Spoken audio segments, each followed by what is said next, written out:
About 85% of wine is sold in glass bottles, most of which ends up in landfills, not recycled. So why has the wine industry not switched to more sustainable packaging formats? How can you tell the difference between authentic environmental claims on wine bottles and greenwashing?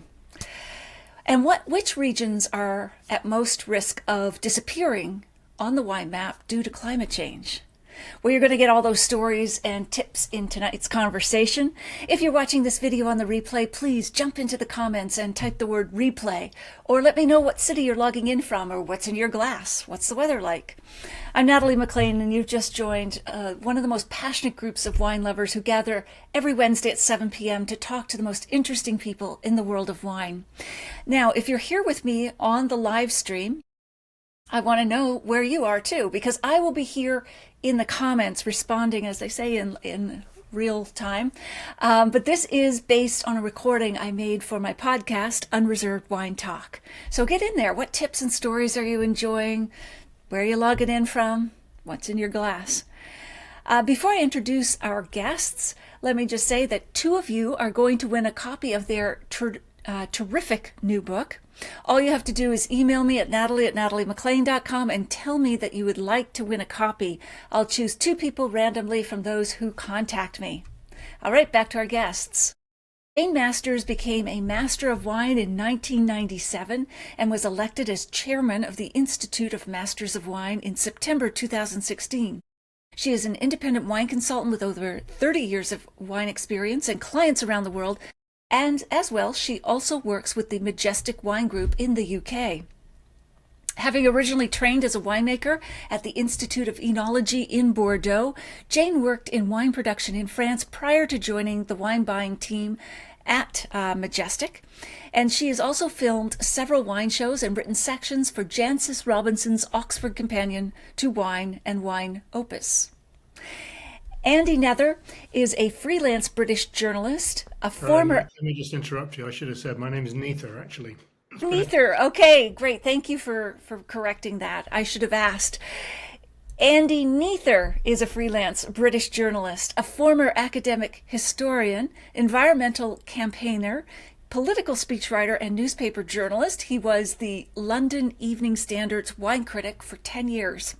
He now blogs weekly on wine and food at A View from My Table, writes a regular column for Tim Atkin's website, and has contributed to publications including The Independent, Harper's, and the Club Enologique. They join us now from London. Welcome, Jane and Andy. So great to have you here with us. Thank you. It's great to be here. All right, great. So let's just start off with some of your more memorable wine moments before we dive into the book. Jane, tell us about a few times during wine trips when you have crossed paths with celebrities. Oh, well, I don't travel so much these days, but I used to literally travel around the world non-stop. And many times I've come across different celebrities in different places, in airport lounges. Probably one of the most memorable was actually staying in Buenos Aires in the hotel there. When we arrived, I was with a work colleague and they said, "Oh, hang on a minute, something funny about your booking," and went off and shuffled a few papers around. They said, "We're moving your rooms, you're moving into the annex." And we're like, why is that? Because Madonna's here in the hotel and we only people with security ratings can go into that part. So we were then on the floor beneath Madonna. And of course, I hope that was an upgrade. Glasses of wine in the evening. Thought it would be quite nice to sneak up there and see if we could actually meet her. So we got. She was filming the. To find a great big busty security man, sort of saying, "You're not coming in." I wouldn't let you up there. She was filming Evita. She was filming Evita at the time, yeah. So it's quite a long time ago now, but I've come across various other musicians and TV people, and once in a airport lounge in Hong Kong. It was very interesting. I was sitting, it was a very small lounge actually, and I was just sitting there and I thought, that's Cliff Richard, and it's like, no, it can't be. Musician. It can't be. And I just looked up from my book and someone across the room was saying, it's him. And then he was having this conversation with his manager about did the show go all right? I was really, really nervous, and I was thinking, gosh, that's amazing that somebody that chooses to do what Yeah. he's done, has done it for so long, was still nervous before performances and things. So we're all human after all. They're So. human. Yes, that's reassuring. And what about traveling in South America? Yeah, well, that's probably not as adventurous as it used to be, but yeah, several times in South America I've arrived late at airports to find the person that was meant to be coming to collect me has not turned up, and I'm sort of there with my big bags and sort of abandoned. On another occasion, I was staying in Santiago. This is going back about 30 years with a colleague, thank goodness. And we were due to be picked up on a Sunday afternoon and drive sort of 3 hours south of Santiago. So the guy turned up, we got in the car.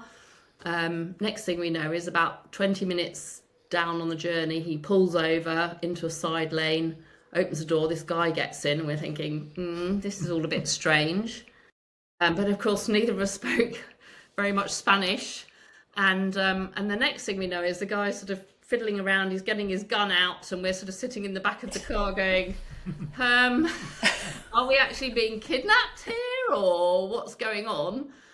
So we both sort of sat there looking at each other, but we did get to the winery, and then we learnt afterwards that the guy was actually an off-duty police officer who the chauffeur had asked to accompany him on the journey just in case there were any bandits on the route.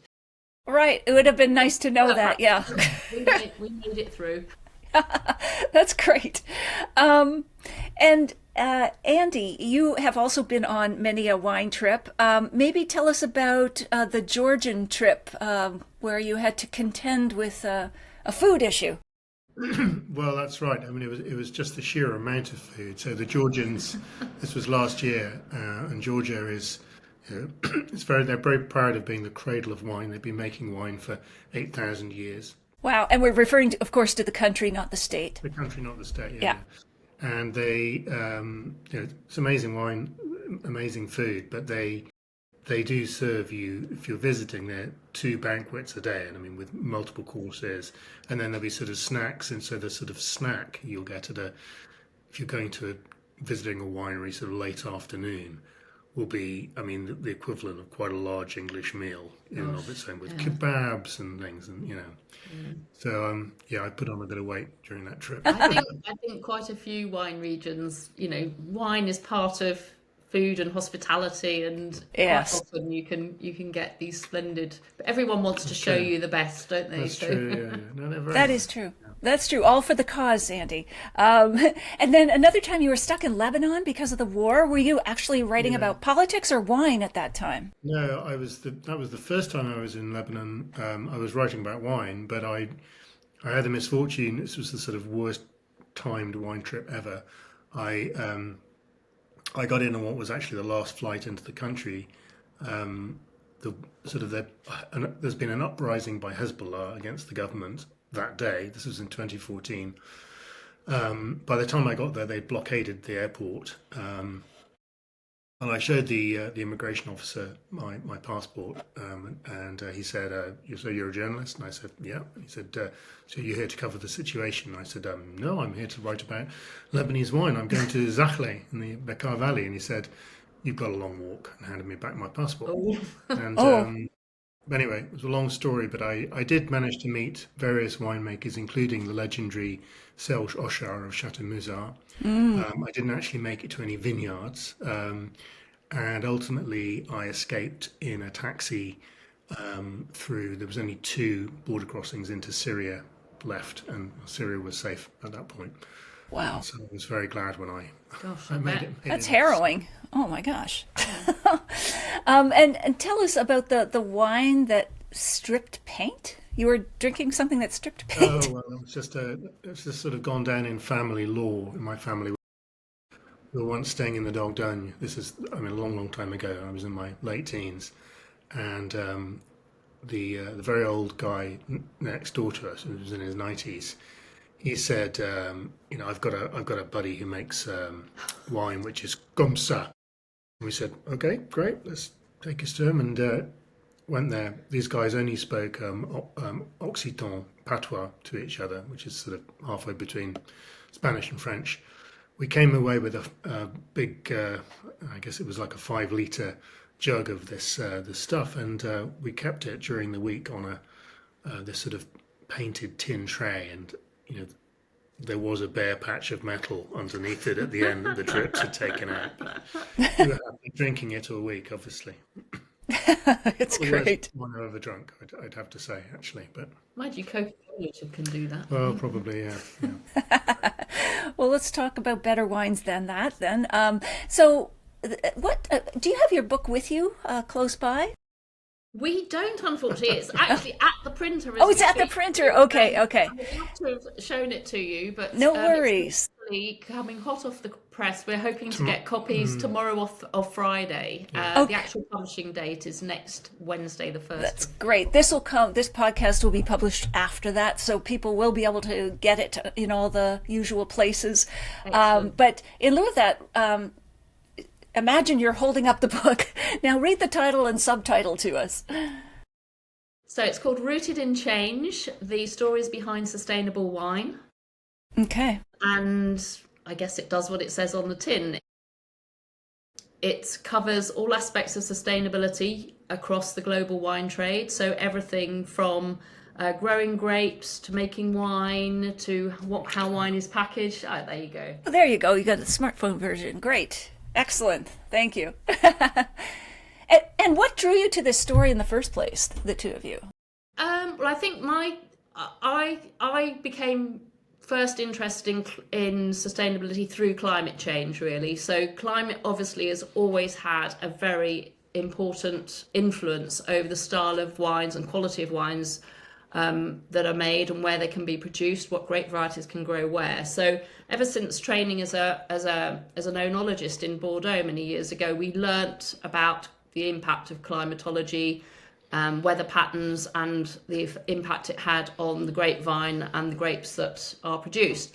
Mm-hmm. But at that time, I would say that even the professor that we had of climatology actually mentioned climate change. I can remember this. This is going back a long, long time now, and said, but there's no real scientific, absolute consensus that it's happening because it's happening, basically. And then more and more over, in the early 2000s, even earlier than that, people were talking more and more about it. And I got quite interested in just understanding what was going on, trying to not just think about it from a wine point of view, but from a more of a science point of view, I guess. Mm-hmm. So I guess I read quite a lot of quite dry sort of IPCC reports. And what's IPCC, dare I ask? Some long committee? Something on the protection of climate? On climate change. So it's the hundreds of scientists around the world all coming together and sort of looking at that. So that's how it started, really. And then I guess a couple of years ago, I was much more serious about wanting to understand climate change, what was causing it, and that led me into sort of learning about other aspects of sustainability more and more. And, the more you learn, the more there is to learn, and you realise that it's actually quite complicated. Mm-hmm. Wanted to make it simple. Yes. So, yeah. And how about you, Andy? What drew you to this topic? I've been very interested in climate change, very concerned about it for, I guess, sort of 20, 25, 30 years. I mean, I was really sort of converted to environmentalism properly when I worked for the campaign group Friends of the Earth. It was in the late 90s, early 2000s, and worked on it then at the time of the Kyoto Treaty and so on. And I was just really struck by it over the last few years, the last sort of 2, 3, 4 years, the incredible concentration of climate disasters that were hitting the wine world. I mean, disastrous fires in California, Oregon. This year we've had Napa in Oregon, Australia, all sorts of places in Europe. Canada as well, yes. Canada, the fires in BC. We've had, catastrophic droughts. I mean, in Europe, most recently in Catalonia, but also, in Chile has had a mega drought, which is sort of over, but not really, for the last decade or more, really. South Africa. Incredible hail incidents and frost incidents in Europe. And it just, it's so people talk about vines being the canary in the coal mine for climate change. It's a very sensitive plant, really. It grows in quite a narrow climatic band in either hemisphere, and it really is an indicator. It's one of the first plants to really suffer, and you can see that. And it was seeing that happen in front of me that I really made me want to write about this and explain it properly.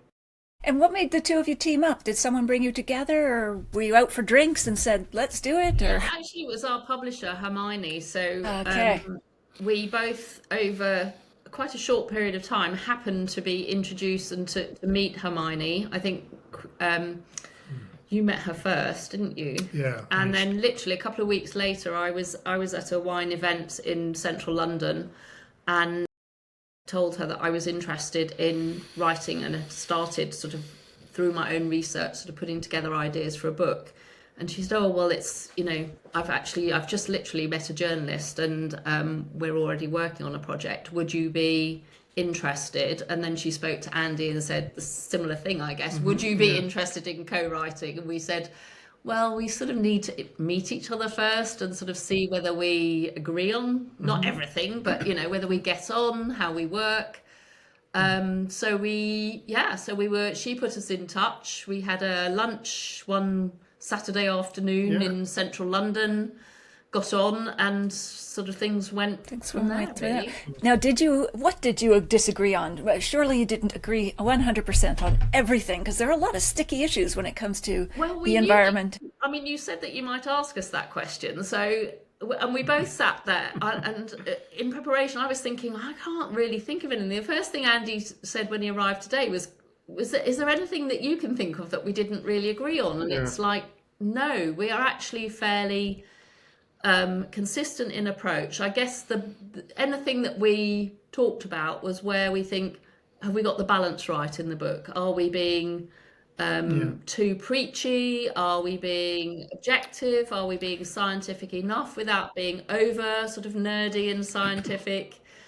So that's the things that we probably discuss more. Yeah, and I think I think it was a really good match, actually, and I think we both appreciated each other's skills. We really both brought a sort of unique skill set to this. I mean, Jane knows more about the science of wine and the science of climate change, come to that, than I do. And on the other hand, I'm a professional writer and journalist, and Jane isn't. So we really didn't. I know I learned from some of the stuff that Jane had written about, for instance. And I thought I knew a lot about winemaking, but I learned from that. From this collaboration. Plant biology, for instance, as well. And how did you avoid being too preachy or alarmist and yet make your points deeply enough? Like, how did you strike that balance? I think it's about looking at the facts and putting things into context, and just looking objectively at what is going on. We don't want to be scaremongering or anything, but there is no doubt that climate change is happening. There is no doubt that it is being caused by the way in which we as a human race are living, and in particular the way in which we use fossil fuels. And it is scary, but we don't want to be frightening people for the sake of it, but we do believe that there is a wake-up call. And I'm not suggesting that the wine trade on its own or producing sustainable wine is going to solve all the world's problems, but everybody, there's no one industry or no one person or no one government that can actually do it on their own. It's going to be a collective effort, and we wanted to just put that into context and to give people, sort of inspire people, see some of the great things that are being done by certain people and certain companies around the world. No, absolutely. I was travelling for quite a few months earlier this year doing field research, and I know Jane has seen as well. And no, it's really inspiring to meet some of these farmers, winemakers who are doing great things out there. The other thing I'd say is that I think it's quite hard to be preachy even if you wanted to, because there aren't easy solutions on these things. I mean, it's maybe sort of frustrating in the sense that we're very often led to believe that with consumer capitalism, you can buy a certain product or avoid a certain type of packaging, say, and that everything will be okay. And it's really just much more complicated than that, because and that was one of the surprising things to me digging into this subject was ultimately you're talking about the complexity of global supply chains, all sorts of industrial processes associated with packaging and other things as well. And there just isn't a simple answer a lot of the time. It doesn't mean to say you can't make sensible choices as a consumer. I think. And what would those be? What would be your top sensible choices? Is it that we should be looking for those who farm organically, biodynamically, light bottles? Is it kind of that kind of thing? Those things, yeah. I mean, I think it's important to recognize that organic and biodynamic wines are not sustainable. I mean, there's no such thing as this sort of end goal and you tick this box. They are certainly better for the environment. They're certainly better for biodiversity and things. They're usually lower in terms of their carbon emissions as well. So that's a good choice to make. In terms of the packaging, I mean, this is a whole other area. We don't need to get into it right now, but the biggest part, the biggest chunk of a bottle of wine's carbon emissions is just the bottle. It's around 40% on average. Huh. Wow.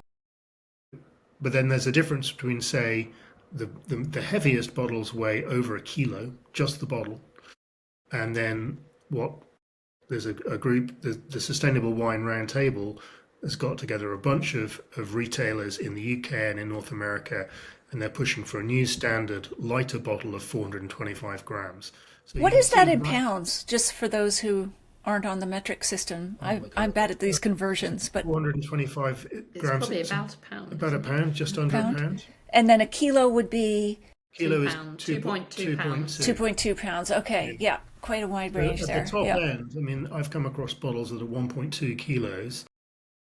So you're talking about really about a third, and that makes a really big difference for carbon. And not just it's the manufacture of the glass, it's also much heavier to transport.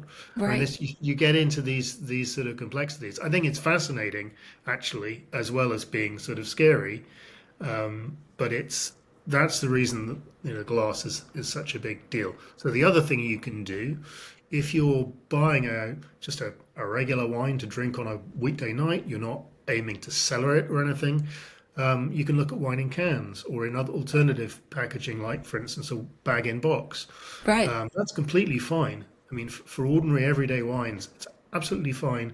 There's no damage to the wine, and it will not go off before you finished it. Well, at least not the rate I drink wine, but or those listening to the podcast. I think it is a complex, and this is part of the reason people are overwhelmed, whether they're people in the wine trade, whether they're in other industries, whether they're consumers, is that there is no one easy answer. So as Andy says, even organic, biodynamic, conventional farming, conventional farming uses a lot of agrochemicals in whatever it is, not just growing grapes, but any agricultural product uses them. And when those were developed, mainly post Second World War, we believed that what they were doing, it was increasing yields, helping to feed more people, produce more food. We now know the impact that those have on biodiversity, on the amount of sort of life in the soil, and therefore the impact on the carbon that's contained within soil, as well as all the emissions that are associated with the producing and shipping those agrochemicals from wherever they're manufactured to where they're applied in the vineyard. There's no one way of saying actually organic is best, conventional farming is best. It really depends on the conditions under which grapes are being grown. But one of the big talking points and trends at the moment is research into what we call regenerative farming, so regenerative viticulture. So that is where people are minimizing inputs in terms of agrochemicals that are going to affect your life in your soil, and it is essentially trying to retain and keep all the carbon that's in living organisms, that's in organic matter, that's in the soil, just build up your carbon content in the soil. So that's one thing. Um, and Does then, that net out neutral regenerative farming? Like, is that what sustainable is? it's part of, I think it's part of the answer. But just like if you farm the grapes regeneratively or organically, that is better for the environment and better for carbon emissions in the vineyard. But if you then put that organic or regeneratively farmed grapes and make it into wine and put it into a very heavyweight glass bottle that you then ship from one side of the planet to the other, because about 50% of the world's global wine production is sold, exported to another country, and much of it goes very long distance, then that's not sustainable when you look at the overall picture. Also, that bottle, a lot of bottles are shipped large distances around the world. So, for instance, empty bottles before packaging. Yes, exactly. So, for instance, in the American industry, California and so on, a lot of those bottles are actually shipped in from China. So, your bottle, even before it's filled, your bottle has travelled thousands of miles. There's been a lot of carbon, Then it's filled, and then it's exported, possibly back to China or to Europe. And is that just economics? Because China will make those bottles cheaper than in the US? Yeah. Okay. But it's also, then you get into questions about, there are different levels of emissions according to how you make the bottles as well. Generally, the Chinese factories will not be as efficient as most efficient factories in France, Germany, the UK, for instance.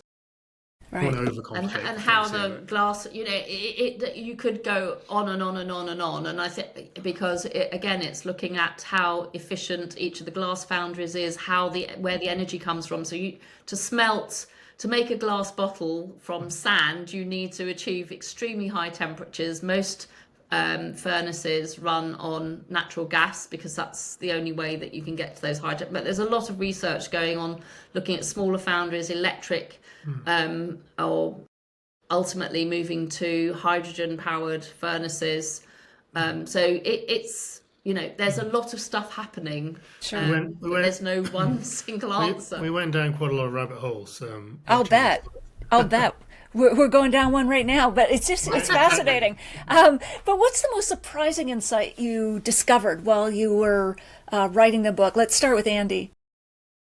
Well, I think for me, it's exactly this sort of stuff which we're discussing about the complexity of global supply chains and about how there are so many industrial processes involved, and it's just complicated, and there are carbon emissions and things to consider at every stage. And I, even though obviously I'm a wine professional, I know a lot about wine, I had never been to a bottle factory before.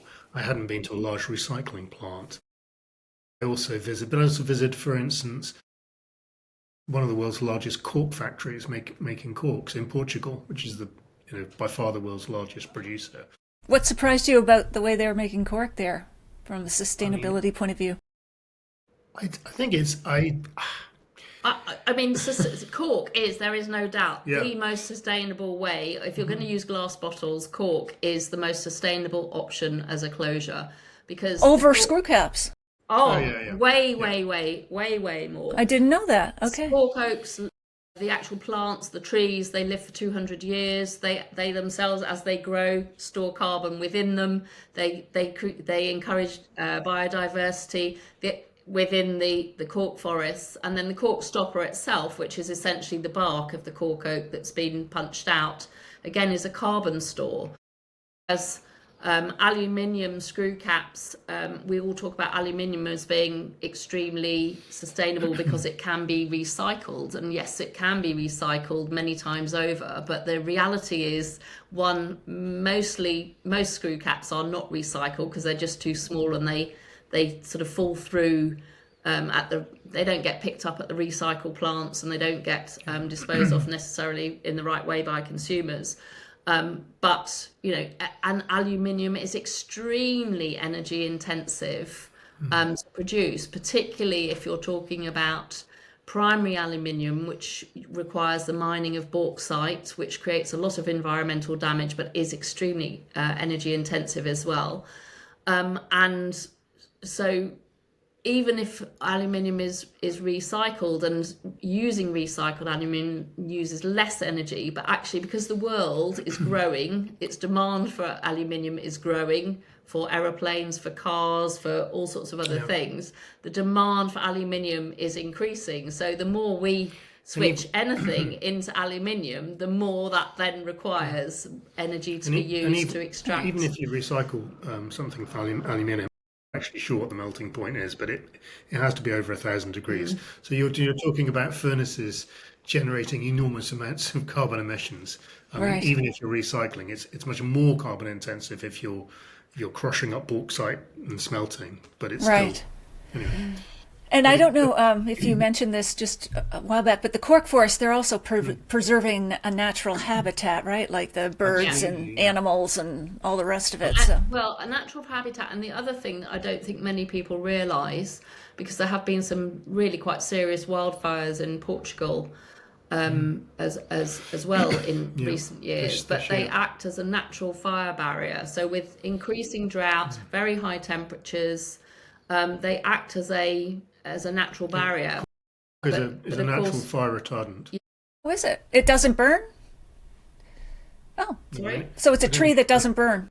Oh no! Have you ever tried burning a cork? No. Did you ever know the game Ibble Dibble we used to play at university? No. What game have I been missing? What is this game? Another story for another day. But you singe the end of a cork. If you try and do that, you will find it. The cork does not burn at all. It will blacken, and you'll get a sort of charcoaly thing. And when you play Ibble Dibble, if you get it wrong, you had the mark on your face. I have to say, I've never played this game, but anyway. We're not going to get into English drinking games. There might be a lot of interest in that. So let's shift to viticulture, growing grapes. In South Africa, it seems to emerge as a leader in your book in biodiversity focused viticulture. What innovations there impressed you most? Maybe you can pick out a few specific examples at wineries you visited. Well, I think the thing to say for a start is that the South Africans are able to do this, or at least the forward-looking producers who want to, partly because of the size of the estates. So, for instance, you can decide to set aside 50 hectares, which is, what's that in Imperial? 50 hectares is what, over 100 acres, right? Yeah. You can afford to do that, whereas you can't do that in Burgundy, say, or even in Bordeaux. There's just much more land available in South Africa. Okay. But when they do that, I mean, they're trying to do various things.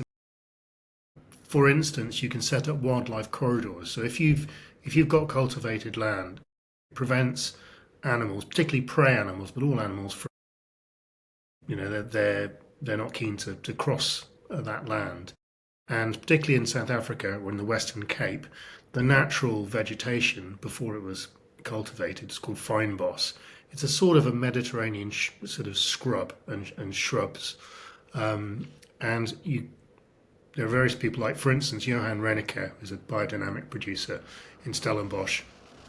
He is joining up some sort of remaining bits of fynbos and rewilding bits to join together these islands into corridors.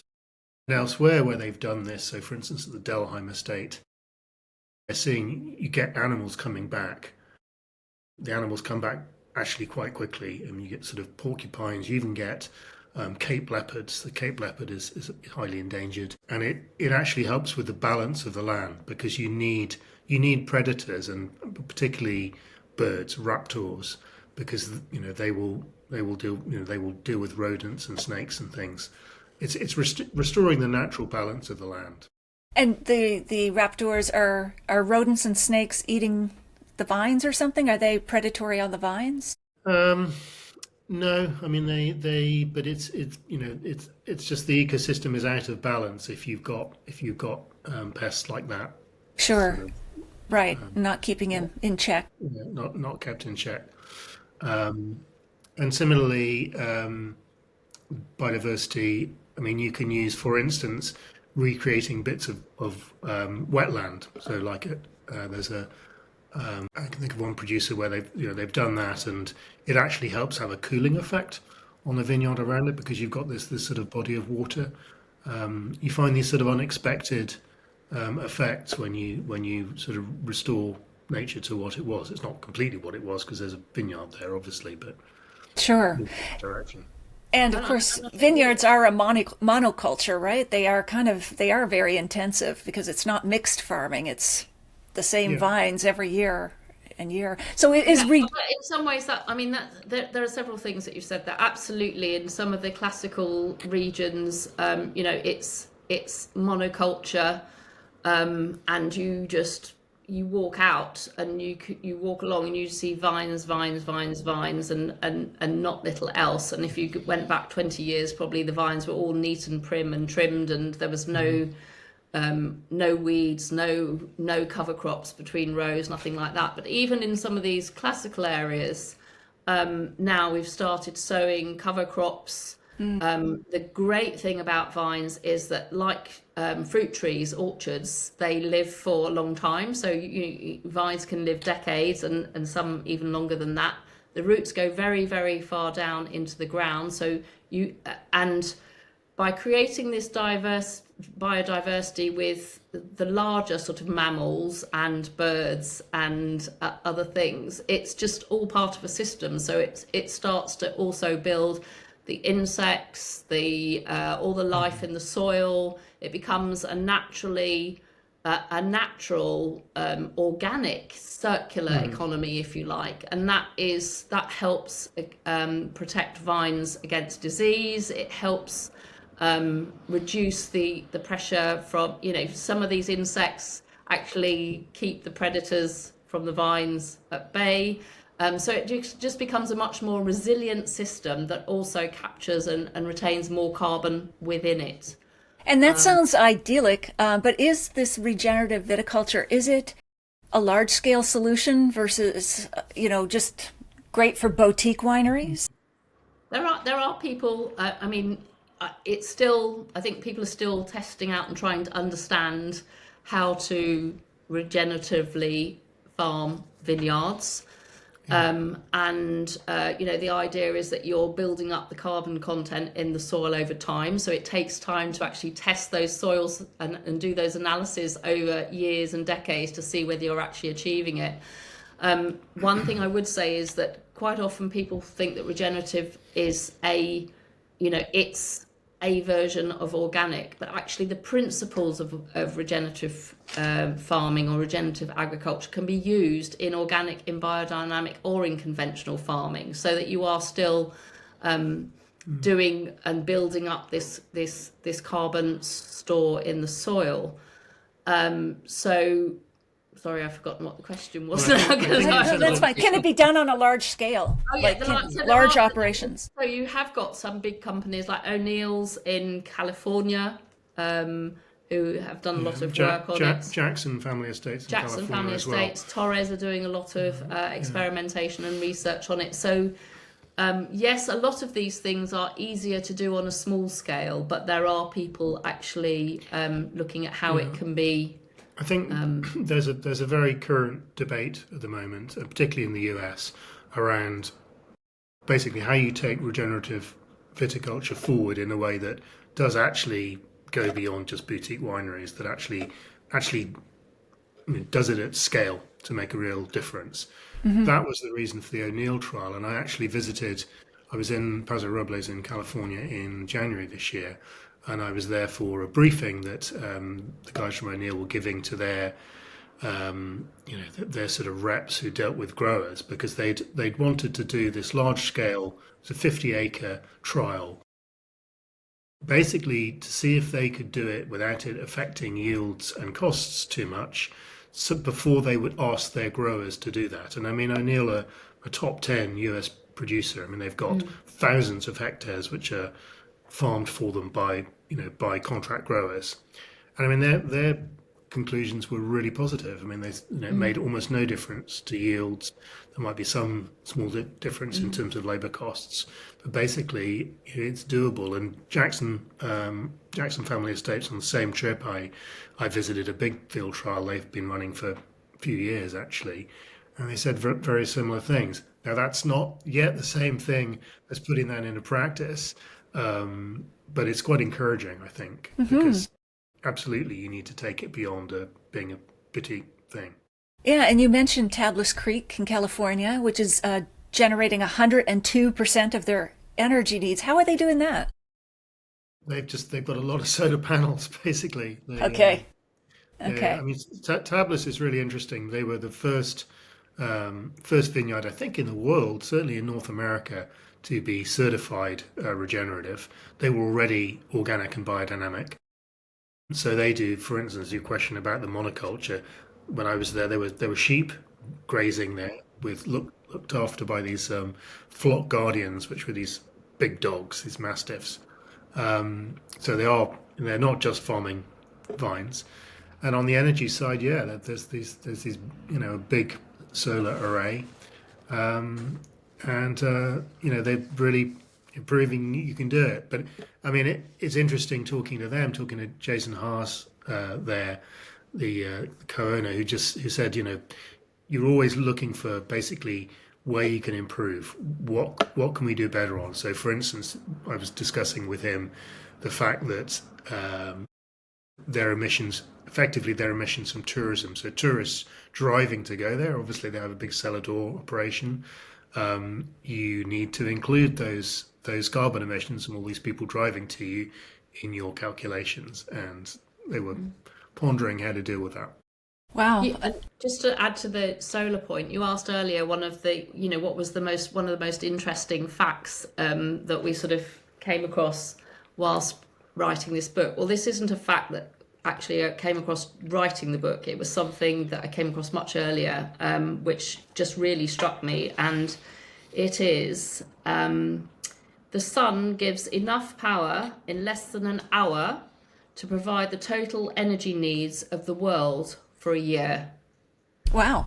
So, and that is written by a guy called Chris Goodall, who wrote a book called The Switch, which was inspirational for me. So I read that quite a long time ago now, but just showed the impact that actually switching to renewable energies would have, and actually how achievable it can be. It's also, I should say, it's doable in less sunny places than California. So, like, I was talking just recently to several English wine producers about who've put in solar power and are managing to generate maybe half of their power that way, which you know how cloudy it is here. Yes, that's true. So. Yeah, no, that's fabulous. And what caught my eye is it Torres who does the CO2 silver balloons? Explain what that is for people who aren't familiar with this, what they're doing there. Okay, so when wine is fermenting, so basically you've got your grapes, they've been pressed, you've got the juice in the tank, which has got lots of sugar in it, and actually to transform grape juice into wine, it's the yeast that carry out the alcoholic fermentation.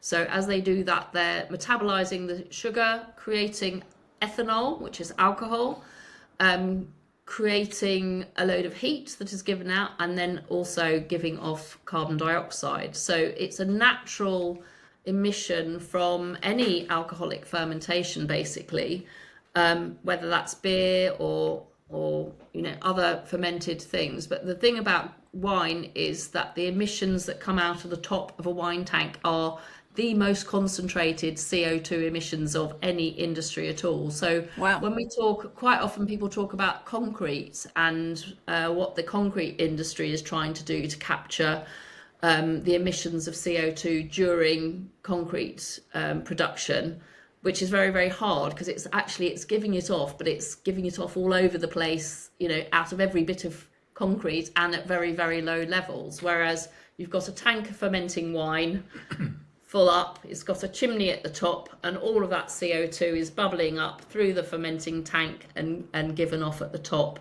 So what Torres, and for the majority of wineries, and historically, that has just dissipated into the atmosphere And around us, and it's actually a health and safety hazard. It's not counted in when people add up their emissions either. It's not generally taken into account when doing a carbon audit, because it's considered because it's produced by a living organism, the yeast, but it has exactly the same impact in the atmosphere. So it's biogenic, we call it, which is why it's not included in the calculations, but it's actually having exactly the same impact as any other CO2 emissions. So Torres have been pioneers. There are a few other people. There's Smith Olafite, I think, in Bordeaux. There's a company in Bordeaux whose name I can't remember now, who have been doing a lot of research. There's another one in the States looking at how to put an infrastructure to capture this CO2. And of course, a lot of wineries use CO2. They use it to protect the wines against oxidation during storage. It's used as dry ice to protect grapes when they come into the winery, just to cool them down, and again to prevent the fermentation from starting before it's ready. So there are uses for it. The Torres balloon is basically just a large, I don't know what it's made of, sort of some sort of, it's just a balloon. What are they made of? I don't know. It's got to be some sort of plasticized fabric. But anyway, you collect the CO2 as it bubbles off the top. Into these balloons, and then they'll pressurize it and use it for pressurize it and put it into canisters, and then you can use it elsewhere in the vineyard or in the winery. Or sell it if you've got too much. I mean, there's obviously a big commercial market in CO2. Well, who would buy CO2? Oh, well, beer industry, drinks Oh, industry. I see, to add the bubbles. Okay. Anything fizzy has got, and actually CO2. in the last few years there have been times where CO2 has been extremely expensive and extremely difficult to get to source for the soft drinks industry. So, wow. Okay.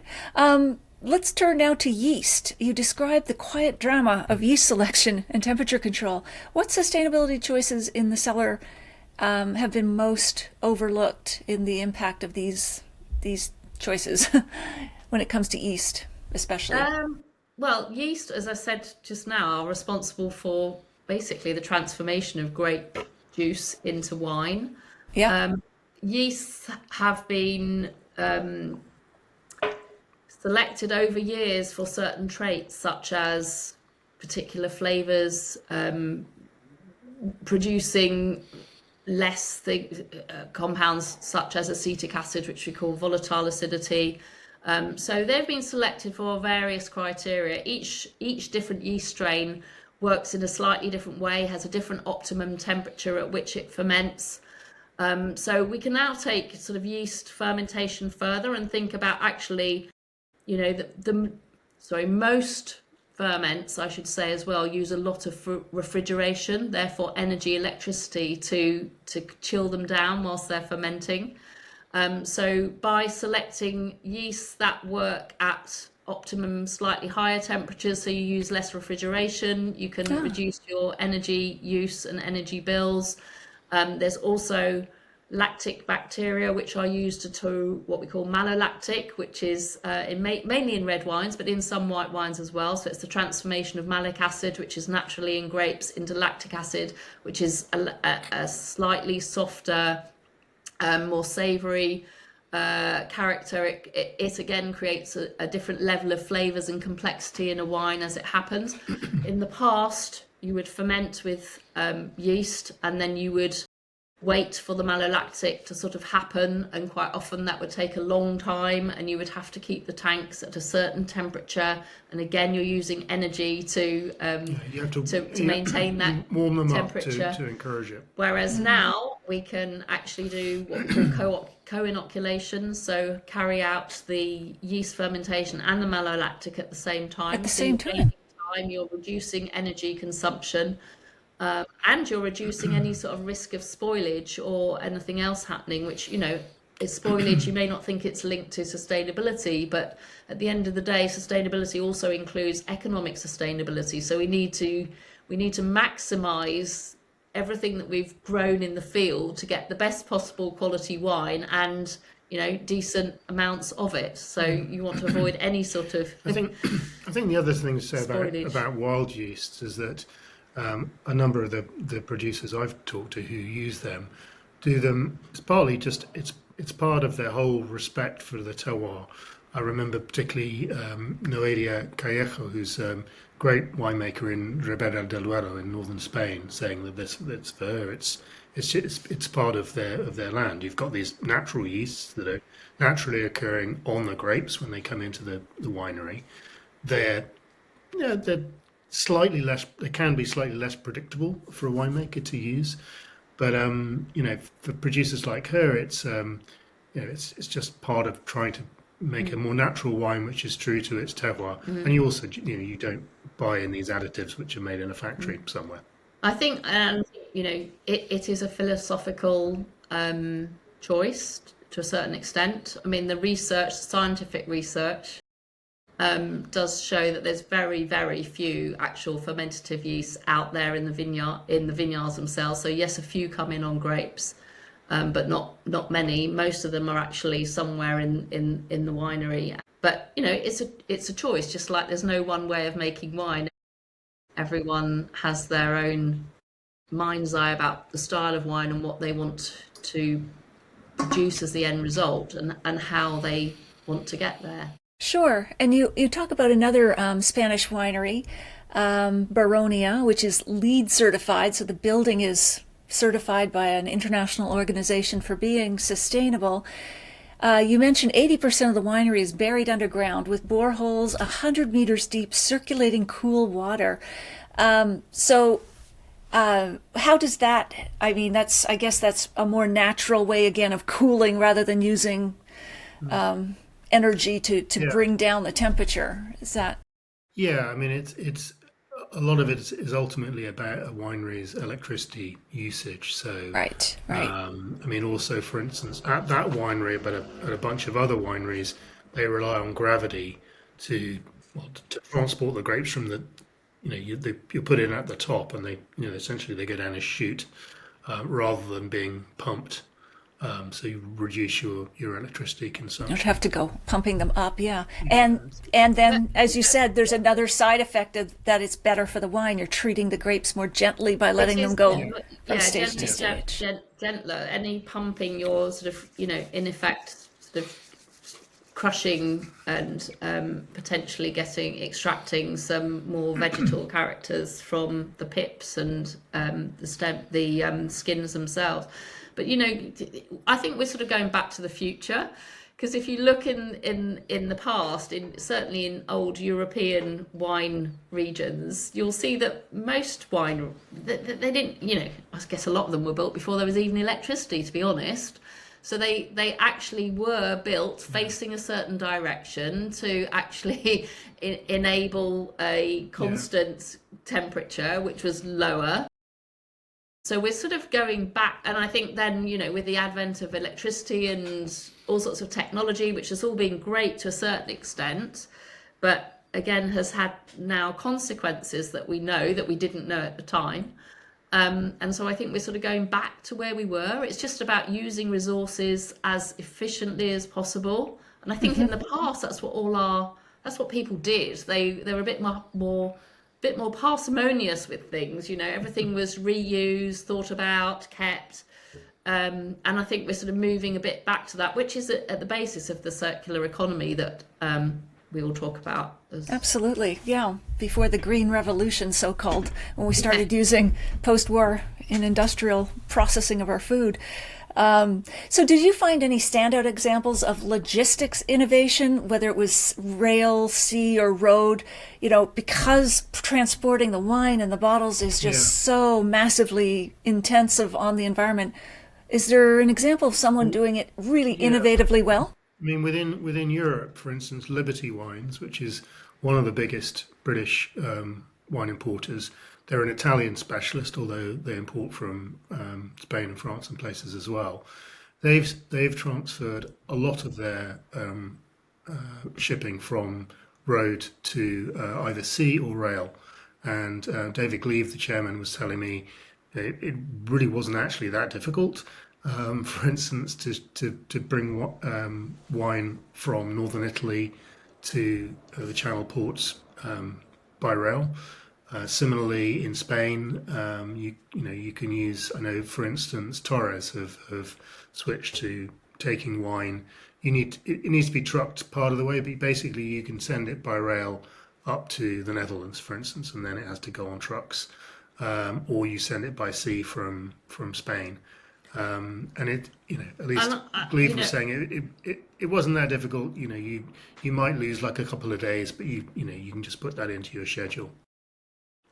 And I think there are other examples in the UK, but also we should mention Systembolaget, for example, and the other Nordic monopolies. So Systembolaget is the wine government-appointed monopoly, just like you have the SAQ, The retailer, that sells the wine.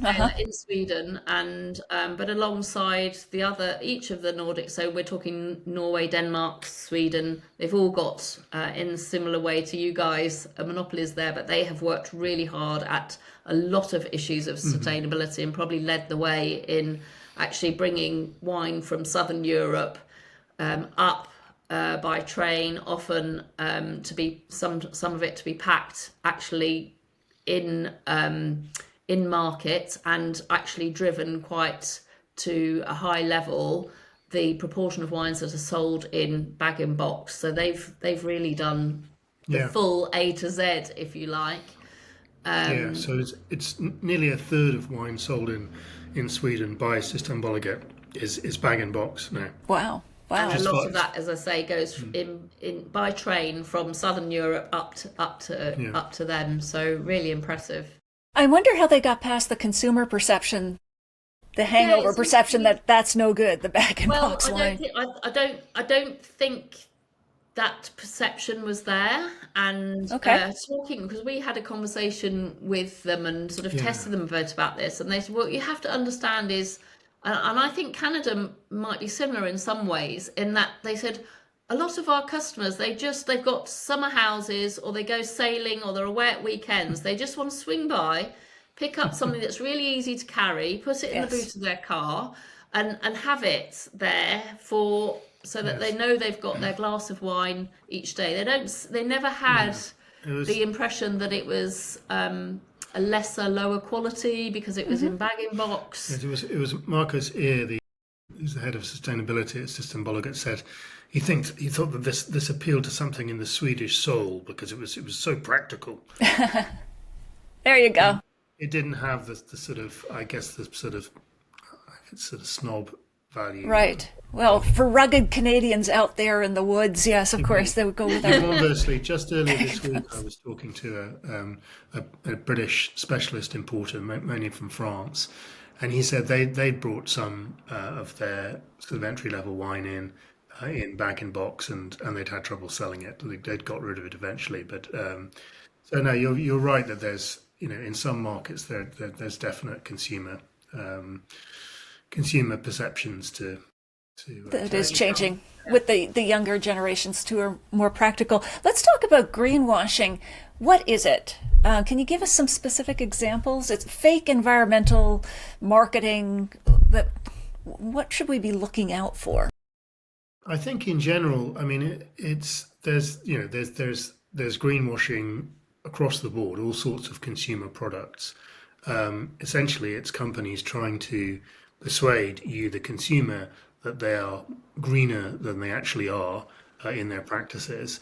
I think in wine, I haven't really seen as outrageous claims as in some places, but you see, for instance, I mean, for a consumer, I would be suspicious of anyone who is using carbon offsetting to claim that they're carbon neutral or whatever. Why is that? Because it's just, in my view, our view is that carbon offsetting is really kind of a cop-out.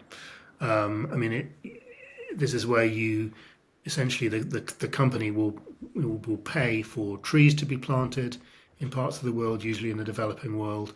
It will pay for things like low energy light bulbs or stoves in parts of the developing world. And it's fine if it actually adds to capacity. It doesn't do something which would have been done anyway. The tree planting, I think it's highly questionable how much good it does, and it's really always better for a company in that position to ask themselves, how can we reduce our carbon emissions? Never mind carrying on doing what we were before and sort of paying somebody to plant trees and we can feel good about ourselves. No, how do we reduce our emissions? So I think carbon offsetting is a short-term measure that, if you are part of as Andy says, a real audited scheme that can really demonstrate that without that scheme, the carbon emissions would have been higher. But that's quite difficult. But I also think there's an element of greenwashing. I don't think all of it is conscious. I think sometimes there is people latch on to one aspect of sustainability. So, for example, aluminium cans. We've already talked about aluminium being not as sustainable as we all perhaps think it is, because whilst it's recyclable, it's high energy intensive.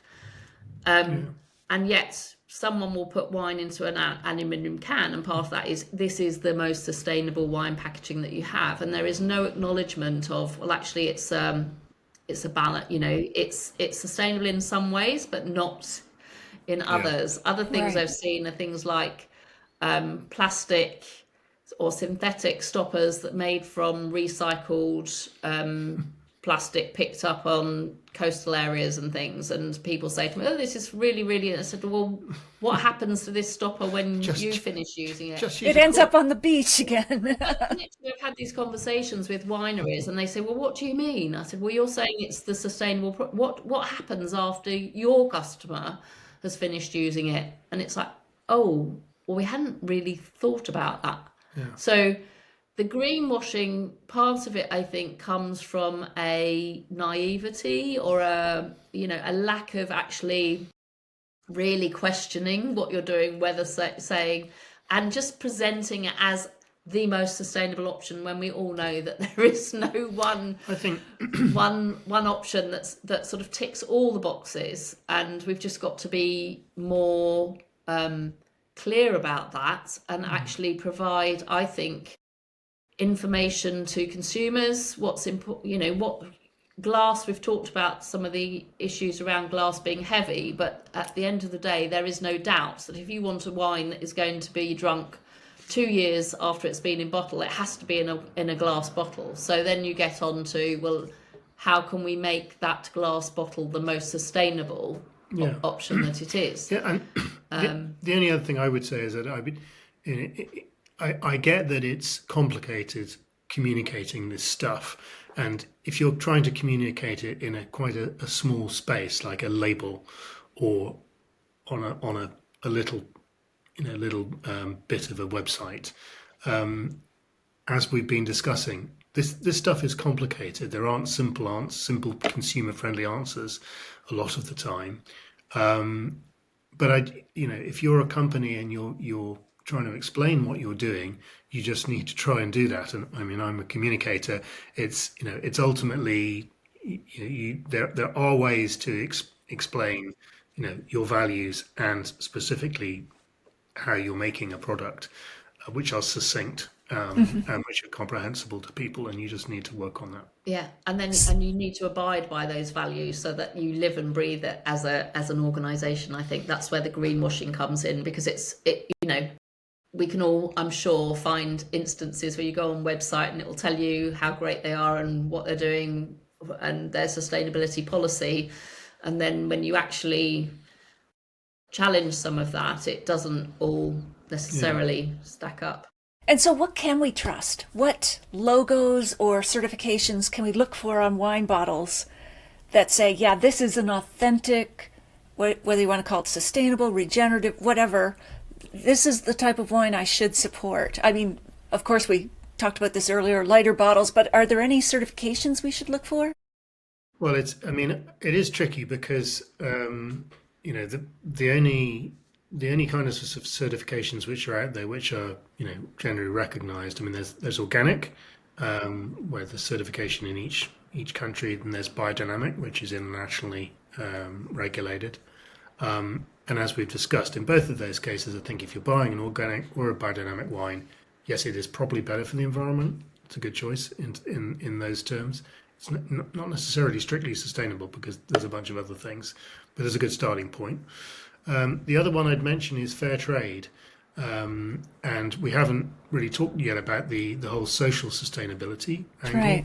which is, how wine businesses behave, how they treat their employees. Their employees. Yeah, you have a really moving example. You talk about, correct this pronunciation, Johan Reneke in South Africa, realizing that his workers were using newspapers under their clothes to stay warm while he was surfing in a wetsuit. How does this type of stark inequality shaped the sustainable conversation, like when it comes to employees and that sort of thing? Well, I think, one of the reasons I went to South Africa specifically earlier this year was to look at labour standards and social sustainability. If you like, it's sort of an extreme example because we had this horrible legacy from apartheid and this sort of racialized poverty. And there are still, very, very major issues there. But for instance, Reinecker has, he committed to buying his workers' houses and sending their kids to university and so on. And it's a gradual process. And as he and others said to me, in this South African context, it will take generations. I think in a way it's almost more shocking when you see exploitation in Europe, and there have been several well-documented cases recently of exploitation, particularly in Champagne, also in Bordeaux.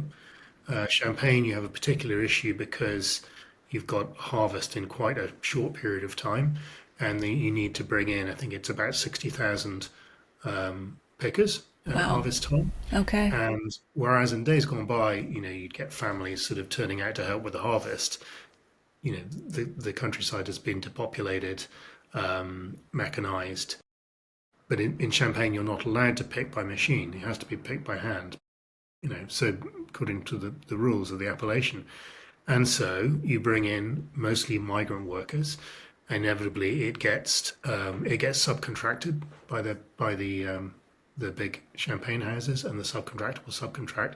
Ultimately, you get gangmasters bringing in East Europeans, people from sub-Saharan Africa, and mistreating them in various ways.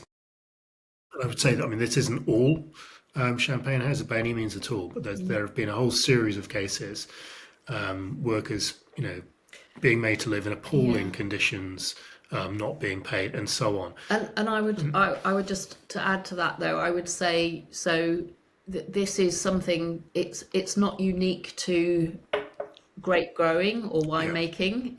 This is something that is found in agriculture generally all around the world. There are migrant workers that come to and travel around to different regions as the harvest happens. That's always been So the way. Mexicans in California, Bolivians in Chile, in all of these places, as I said for Champagne, the original agricultural workforce that you had there have moved away. It's viewed as low status work. It's poorly paid, and so you end up relying on migrants. And then when you do, there's a risk of exploitation. Yeah. And I think what's also interesting is that each chapter of the book, obviously, we look at a different aspect of wine production and packaging and what happens post-consumption and consumers and people. But all of those chapters actually are relevant to lots of other industries, whether it's consumer goods manufacture, whether it's other aspects of agriculture, like coffee and chocolate, and it's the same. So hopefully anyone that's reading the book will understand a lot more about the wine trade and the issues in it, but also I think we'll get some value out of understanding sustainability more broadly than that, and each of those chapters is relevant to as an example, a case study, if you like, for other industries. I think that's a really important point because, effectively, obviously we're passionate about wine, we're wine professionals, but we've taken what is, for many people, a relatively everyday product, and we've looked at how it gets, literally from grape to the glass on your table. And you could do that sort of exercise looking at the whole of the life cycle of this product and its packaging for anything. I mean, a bottle of milk, the computer on the table, anything. And we probably need to, if we're going to understand sustainability and really understand the environmental challenges ahead. So, Jane is right. You could apply a lot of the lessons of this book elsewhere, and we want people to. Absolutely. And if you could implement one global policy change to accelerate wine industry sustainability, what would that be? Yeah, I thought a lot about this question. I think it really does come to the nub of what we've been saying today, I think, and that is that there is no one thing that you can do, and there's no one government, no one company. But if you had to pick one thing, if you had to prioritize one thing. But to me, it comes right back to the start, which is about climate change, which is affecting not just vineyards, but it's affecting people's lives, it's affecting health, it's causing migration, it's affecting all sorts of, not just human populations, but what's happening in the oceans. And actually, we need to address it. I come back to the climate change, which is being driven by fossil fuel use. And there's got to be something that brings all of those governments and all of the world together. And I know we have the COP meetings and there are all sorts of commitments that have been made. But unfortunately, sadly, a lot of those have not, materialized yet. Right. And it is urgent, and climate change is happening now, and it's not going to get any better until and obviously everybody. We have President Trump standing up at the UN this week, saying that the whole thing is a con, which it would be laughable if it weren't so sad. That's what we need is international action on climate change, right? Specifically in wine. I think the biggest area where you could really change things is packaging, which we've discussed already. Right. But I mentioned earlier this bottle weight accord that's been worked out by the Sustainable Wine Roundtable with a bunch of major retailers, but that needs to go much wider. And the sort of savings you'd get in wine's carbon footprint would be enormous. I think that's probably the biggest single thing. Yeah. Right. Oh, that's a good one. So let's focus on what we can do. And there's a lot, though. It is a complex issue. And I appreciate you breaking it down for us. I mean, it's a wonderful book. We could go on for a few more hours. But is there anything we haven't covered that you'd like to mention as we wrap up? I think we've done quite a tour of everything. Thank you, because it's been really thought-provoking. Oh, good. Great question. I would return to one point we touched on earlier, which is just the really inspiring work that's being done by all sorts of winemakers and other people across the wine trade. I think it's quite easy to be pessimistic when you've got Trump saying the things he has.